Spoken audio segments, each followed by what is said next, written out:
You are now entering the missing frame. I just saw The Northman, written and directed by Robert Eggers, and it's starring Anya Taylor-Joy, Ethan Hawke, Nicole Kidman, Alexander Skarsgård. It's an all-star cast because this is the first time that a major studio has given a big budget to Eggers. And as somebody who is very interested in his mastermind, his masterpieces, including The Witch, which is one of my all-time favorite films, and of course The Lighthouse, starring Robert Pattinson and Willem Dafoe, also working its way up the ranks for me personally, I was so excited about The Northman, and this film paid off in spades. For the faint of heart, The Northman ain't, because this is a bloody, messy movie that definitely embraces the animalistic side of humans before proper civilization was set into place. And as somebody who is not an expert on Vikings, because this is an epic revenge tale set in the time where Vikings ruled, my knowledge on that subject, not exactly great. Found myself sleeping in history class a lot, and also I guess the extent of my knowledge, I mean, I don't know how historically accurate the How to Train Your Dragon films are, but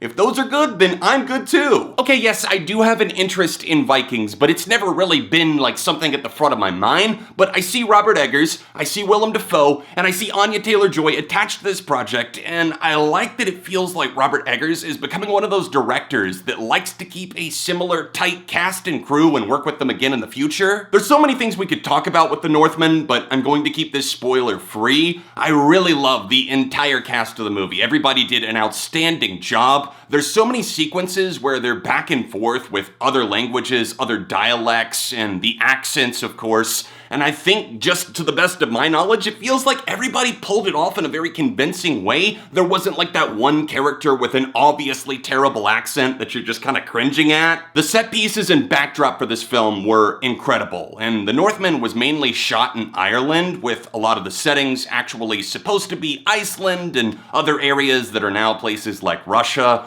Of course, there was a lot of uncharted territory during these days, and it does feel very open, very raw, and everybody feels exposed and vulnerable. And there's so many things that I think it plays into when it comes to human fear, when it comes to how we deal with the passage of time, with revenge, with our ancestors, and getting in touch with them spiritually. There were some moments in this film that reminded me of Ari Aster and Midsommar, films like that, where we definitely see rituals taking place. And I think with the whole idea of the lineage of a king being passed on, and a son whose father was murdered, and there being vengeance for that, there's a lot to sink your teeth in, both metaphorically, emotionally, and literally, and we see somebody who was tormented, and Alexander Skarsgård does a fantastic job at bringing this legend to life. Honestly, this film's first act is extremely captivating, and I love the fact that it kind of opens with a bang. There is a lot going on, even with the passage of time, and we see this child become a man in this Viking era.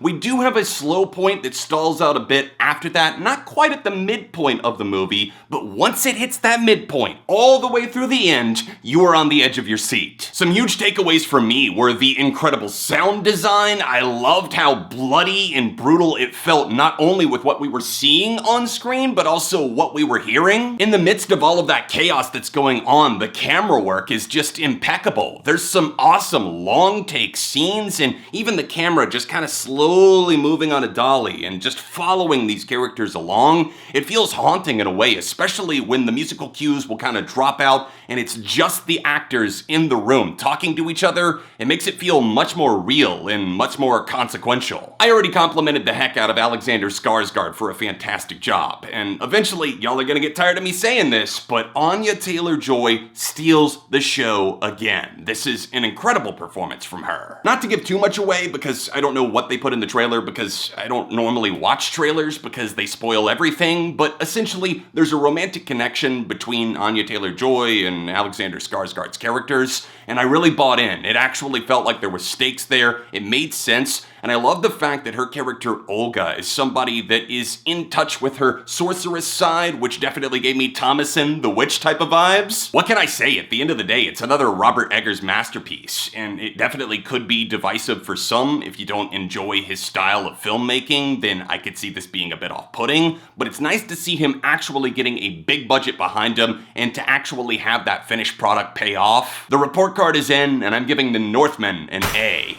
This isn't my favorite Eggers film, at least not as of now, but it makes me so excited to see what this man and his team and his visions are going to craft in the future. I hope you guys enjoyed my review of the movie. If you did, then please hit that like button, subscribe to The Missing Frame. You can check out some recent videos on screen now, and I'll be back with more very soon.